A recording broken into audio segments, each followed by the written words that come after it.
नमस्ते दोस्तों, मेरा नाम विकास है और आज मैं बात करने वाला हूँ एक ऐसे टॉपिक की जिस पे हर एक इंडियन यूथ जानना चाहता है या रिलेट करना चाहता है। वह है अमेरिका की इमिग्रेशन स्टोरी। क्योंकि यहाँ पे अमेरिका में अभी रिसेंटली बहुत सारे चेंजेस हुए हैं और बहुत सारे इमिग्रेशन लॉज में चेंजेस हो रहे हैं, जहाँ में बहुत सारे जो आना चाह रहे हैं उनके लिए बहुत सारी डिफ़िकल्टी हो रही है। तो आज के टाइम में ऑनेस्टली यूएस इमिग्रेशन में पहले से ज़्यादा टफ हो चुका है। पहले इतना नहीं था, जो अभी रिसेंटली H-1B लॉटरी का अनप्रेडिक्टेबल रूल उन्होंने लेके आया है, जिसमें पहले टाइम लगता था। अभी उन्होंने कुछ और रिक्वायरमेंट ऐड की, जैसे कि 100,000 के उनको देना पड़ेगा कंपनी को, जो नए जिनके एप्लीकेंट हो गए। तो उससे क्या होगा कि बहुत सारे जो कंपनीज़ है वो नए बच्चों के लिए या जो आना चाह रहे हैं उनके लिए बहुत डिफ़िकल्टीज़ होगी। तो इसलिए जो इमिग्रेशन लॉज है बहुत सारे चेंज हो रहे हैं। और मैं भी ऐसे ही एक टाइम पे इंडिया से अमेरिका आया था, तो मैं अपनी स्टोरी शेयर करना चाहता हूँ कि क्या मैंने किया, कौन सी मेरे को प्रॉब्लम आई और किस किस सिचुएशन से मैं बाहर आया। तो अगर कोई ये मेरी इमिग्रेशन स्टोरी से अगर कोई रिलेट कर चाहे, कोई इंस्पिरेशन लेना चाहिए या कोई किसी को इसकी हेल्प होती है, तो इसीलिए मैं अपना ये जर्नी या अपना एक्सपीरियंस शेयर करना चाहता हूँ। तो जैसे कि मैंने बोला कि अमेरिका की जो इमिग्रेशन प्रोसेस है, जो वीज़ा प्रोसेस है, बहुत डिफ़िकल्ट हो चुकी है। अभी यहाँ पे बहुत सारे चेंजेस हो चुके हैं और मैं भी ये चेंजेस से आ चुका हूँ और मैं यहाँ पे रह रहा हूँ। अभी 10-12 साल से मैं अमेरिका में रह रहा हूँ, तो मुझे पता है कि यहाँ पे क्या इमिग्रेशन हो रही है, क्यों चेंजेस कर रहे हैं और इसके पीछे रीजंस क्या है। और सबसे इम्पोर्टेंट है कि यहाँ पे इंडियंस को कितना इम्पैक्ट होता है, जो यहाँ पे भी रह रहे हैं और जो इंडिया से आना चाह रहे हैं। यहाँ पे बहुत सारे इमिग्रेशन के लिए आते हैं इंडिया से स्टूडेंट, जैसे कि H-1B वीज़ा के लिए हो, J-1 वीज़ा के लिए, स्टूडेंट वीज़ा के लिए बहुत सारे इंडिया से यहाँ पे आते हैं। और जब यहाँ पे आते हैं वो अपना स्टडी करते हैं या जॉब करते हैं, तो जॉब करके वो अपना सेटल होने की कोशिश करते हैं। तो मैंने भी वैसे किया। तो मैं वो स्टोरी बताने चाह रहा होता कि क्या हुआ और कैसे मैंने यहाँ पे आया और कौन सी चीज़ें से मेरे को प्रॉब्लम हुआ। तो मैं इस स्टोरी की शुरुआत करना ऐसे चाहता हूँ कि 2010 में जब मैं कॉलेज पास आउट हुआ, तो 2010 में मैंने होटल मैनेजमेंट किया था। मैं होटल मैनेजमेंट से पास आउट हुआ। जैसे मैंने पास आउट हुआ, मैंने एप्लीकेशन फ़ाइल किया। जो J-1 वीज़ा होता है वो सिमिलर होता है एक H-1B के जैसा ही या स्टूडेंट वीज़ा के जैसा, जहाँ पे आपको एक कल्चरल एक्सचेंज दिया जाता है। वो 1 साल का वीज़ा होता है। तो 2010 में मैंने वो वीज़ा के लिए अप्लाई किया, लेकिन अनफॉर्चुनेटली मेरा वीज़ा डिनाई हो गया। तो मेरा एक बार वीज़ा डिनाई हो गया, तो मैंने कोशिश की कि दूसरी बार भी मैं अप्लाई करूँ। तो क्योंकि आपको दो मौका दिया जाता है एक टाइम पे अगर वीज़ा अप्लाई करने के लिए, तो मैंने फिर से अप्लाई किया। जब मैंने फिर से अप्लाई किया फिर भी मेरा वीज़ा रिजेक्ट हुआ। तो 2010 में मेरा 2 बार वीज़ा रिजेक्ट हुआ। तो मैंने अपने आप से पूछा कि भाई मेरा वीज़ा क्यों रिजेक्ट हुआ, इसकी रीज़न क्या हुआ। वन ऑफ द रीज़न था कि शायद से मेरे स्किल्स नहीं थे मेरे पास, मैं जस्ट कॉलेज से पास आउट हुआ था, तो इस वजह से मेरी वीज़ा रिजेक्ट हुआ। तो मैं वो टाइम पे मुझे भी बुरा लगा, लेकिन मैंने सोचा कि अगर मुझे अगर अमेरिका जाना है या कौन सी भी कंट्री में जाना है, तो मुझे वहाँ के रूल्स के रेगुलेशन के हिसाब से देखना पड़ेगा या क्या क्या होता है, मेरे में इम्प्रूवमेंट करनी होगी कि मैंने क्या गलतियाँ की।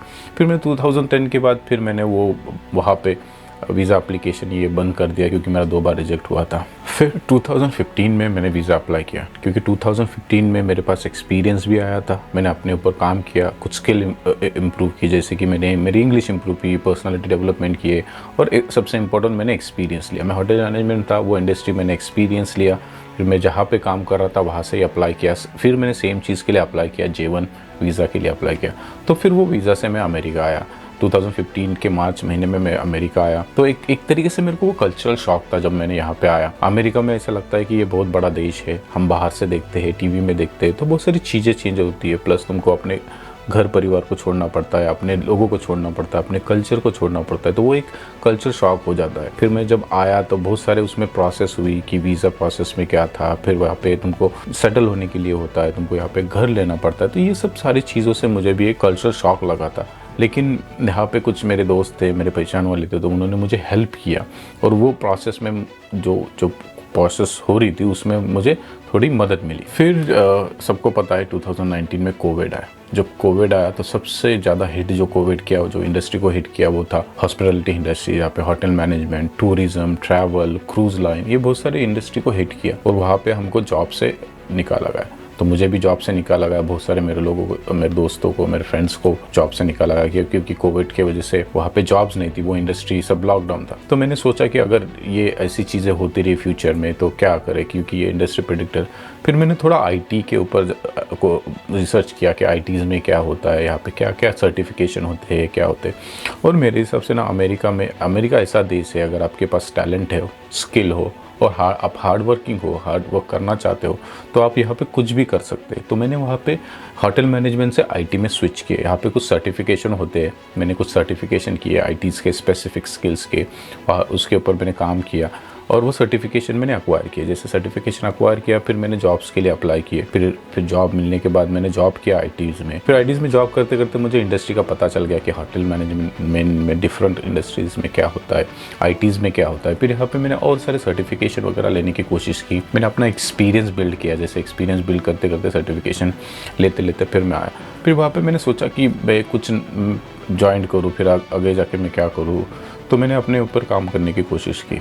फिर उसके बाद फिर मुझे लगा कि मुझे गवर्नमेंट जॉब के लिए अप्लाई करना चाहिए। तो मैंने सेम आईटी फील्ड में गवर्नमेंट में जॉब होता है, यहाँ पे भी गवर्नमेंट से, जैसे इंडिया में बहुत सारी गवर्नमेंट जॉब होते हैं, यहाँ पे भी होते हैं, जहाँ पे तुमको अप्लाई करना पड़ता है, वहाँ पे तुमको एग्ज़ाम वगैरह देना पड़ता है, या सर्टिफिकेशन हो वो देना पड़ता है, या कुछ एक्सपीरियंस रहता है। फिर मैंने आईटीज़ में एक गवर्नमेंट जॉब के लिए अप्लाई किया और मेरा आईटी में गवर्नमेंट जॉब का हो गया। फिर वहाँ से मैं गवर्नमेंट जॉब गवर्नमेंट जॉब की शुरू करने लगा आईटीज़ में। तो ये मेरा ये पूरा जर्नी था। तो यहाँ पे मैं ये जर्नी बोलने के लिए, मैं अपना जर्नी किसी के साथ शेयर करने के लिए यही बताना चाहता हूँ कि बहुत सारे प्रॉब्लम्स आते हैं आपको लाइफ में, बहुत सारी सिचुएशन आते हैं जहाँ पे आप सोचते हो कि नहीं मैं कर नहीं सकता, या कि कुछ प्रॉब्लम हो। तो इसके लिए मैंने अपनी कोशिश की, मैंने अपने आप को स्किल डेवलप किया, ये सब चीज़ें करके मैंने आगे बढ़ने की कोशिश की। जैसे कि मैंने बोला रिसेंटली यहाँ पे अमेरिका, हर कोई, अगर आप इंडिया में जाओ तो बहुत सारे एप्लीकेशन होते हैं, स्टूडेंट एप्लीकेट करते हैं, स्टूडेंट उस कॉलेज से जैसे पास आउट होते हैं उनको अमेरिका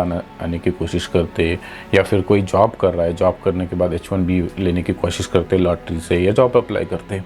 तो अभी के टाइम में अमेरिका में बहुत सारा सिचुएशन है, यहाँ पे बहुत सारे लॉ चेंज हो रहे हैं, जो न्यू एडमिनिस्ट्रेशन आ रही हो उनका बोलना। जैसे कि मैंने बोला कि मैं यहाँ पे रह रहा हूँ, मुझे 12 साल हो गया अमेरिका में रहते, मैंने प्राइवेट सेक्टर में और गवर्नमेंट में भी काम कर रहा हूँ अभी। तो मुझे पता है कि गवर्नमेंट में अंदर में क्या होता है, क्या नहीं होता है। तो आप यहाँ पे जो यहाँ पे एडमिनिस्ट्रेशन है, जहाँ यहाँ की सरकार है, उनका बोलना यही है कि तुम यहाँ के लोगों को पहले काम दो और फिर बाहर से लोग बुलाओ। तो इसीलिए जो H1B में उन्होंने अभी जो किया है वो उसी लिए करना चाहते हैं कि जो कंपनीज हो गए, अगर उनको 100,000 देना पड़ेगा एक्स्ट्रा हर एक एप्लीकेंट के लिए, तो वो क्यों जाए, क्योंकि उनको 100,000 भी देना पड़ता है, प्लस उनको जो आपका जो वीज़ा प्रोसेस होता है उसके लिए पैसा देना पड़ता है, और बहुत सारी फीस वगैरह आपको गवर्नमेंट को देना चाहिए। तो वो सोचेंगे कि वो क्यों ले। तो वो मोस्टली टारगेटेड करेंगे जो हाईली स्किल्ड टीम्स में होते हैं, science, technology, engineering and mathematics, वही उन लोगों को ही वो अभी प्रेफरेंस देंगे।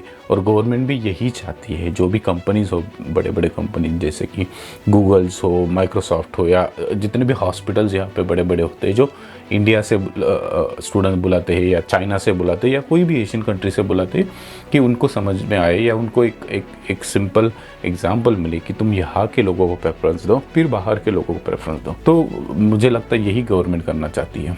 और इनके रूल्स और रेगुलेशन हमेशा चेंज होते रहते हैं। जैसे कि अगर समझो कि 2 साल बाद या 4 साल बाद और कोई नई एडमिनिस्ट्रेशन आई, तो वो भी कुछ रूल्स वगैरह चेंज करने की कोशिश करेगी। तो यहाँ पे बोलने का मेरा यही मतलब है कि अगर आप कुछ कोशिश कर रहे हो, आप कुछ आने की यहाँ पे अमेरिका में कोशिश कर रहे हो, अभी यहाँ पे लॉज बहुत चेंज हो गया। अगर आप इंडिया में जाओगे, वीज़ा एप्लीकेशन करोगे, तो बहुत सारा प्रोसेस होती है वहाँ पे। अभी तो एप्लीकेट करते हैं, तुमको इंटरव्यू की डेट्स वगैरह भी नहीं मिलती है। तो ये सब प्रॉब्लम्स है, लेकिन ये प्रॉब्लम्स के आप अगर कोशिश करो, आप गिव अप ना करो, तो बहुत सारे यहाँ पे सोल्यूशन भी मिलते हैं। आप आने की कोशिश करते हो, आप अमेरिका आ सकते हो। जैसे कि अमेरिका आके आप जो अगर आपका करियर भी स्विच करना चाहते हो कर सकते हो, लेकिन कोशिश करने की ज़रूरत होती है। अगर तो आप कोशिश करोगे तो कोशिश करने वाले को कभी हार नहीं मिलती। जो अभी रूल्स आ रहे हैं, रेगुलेशन आ रहे हैं, वो चेंज होते रहेंगे और आपको वही हिसाब से देखना पड़ेगा कौन से रूल्स और कौन से रेगुलेशन के हिसाब से आप फिट बैठते हो। आप स्टूडेंट के लिए फिट बैठते बैठते हो या आप जॉब के लिए फिट बैठते हो, जैसे कि मैं आया उसको बोला था J1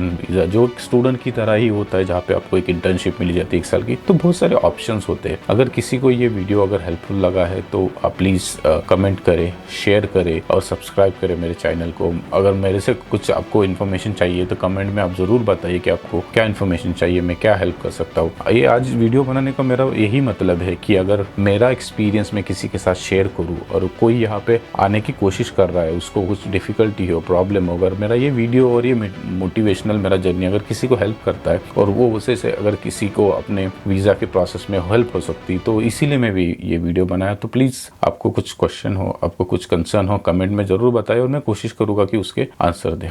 थैंक यू।